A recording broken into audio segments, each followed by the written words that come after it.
Hi. அப்புறம் அக்கா உங்களுக்கு ப்ளவுஸ் தைச்ச சேச்சியை பார்த்து ரொம்ப நாளாச்சு, சேச்சியை காமிங்க அப்படின்னீங்க.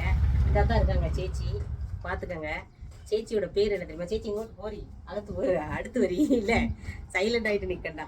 இப்போ எனக்கு ஒரு சுடி தைச்சிருக்காங்க. நான்லாம் டிசைன்லாம் சொல்கிறது கிடையாது. ப்ளவுஸுக்குமே சரி சுடிக்குமே சரி எல்லாமே அவங்களே சேர்த்து கொடுத்துருவாங்க.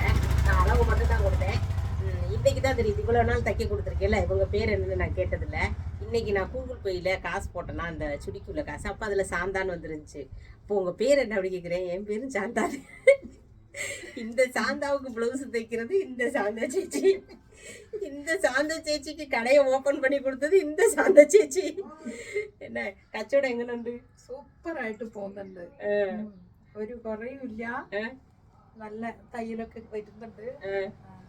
ശാന്തയാണ് നമുക്ക് ഉദ്ഘാടനം വന്നത്.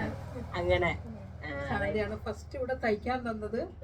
അന്ന് മുതൽ ഇന്ന് വരെ വെറുതെ ഇരിക്കേണ്ടി വന്നിട്ടില്ല. അതെ, അതാ വേണ്ടല്ലേ. 2-3 ബ്ലൗസ് ഡെയിലി അടിക്കാനുണ്ട്. ശാന്തേന്റെ വേറെ ഉണ്ട്. அதான் நம்ம ஒன்று தொடங்கி வச்சுட்டு அது நஷ்டம் மட்டும் வரக்கூடாது யாருக்கும். அதாவது பெரிய லாபம் இருக்குதா என்னன்னு கடவுள் கையில தான் இருக்கு. கஷ்டம் இல்லாம சந்தோஷமா வாழ்ந்து போனாலே வாழ்க்கைக்கு சிறப்பு என்னங்க, அதுதான் வேணும். ஓகே, நல்ல மனசோட எல்லா செயலும் செய்வோம், நல்லதாவே நடக்கும். நல்லதே நினைப்போம், நல்லதே நடக்கட்டும். இல்லை ஜி என்ன? ஓகே, பாய் வரஞ்சே ஜி. பாய்.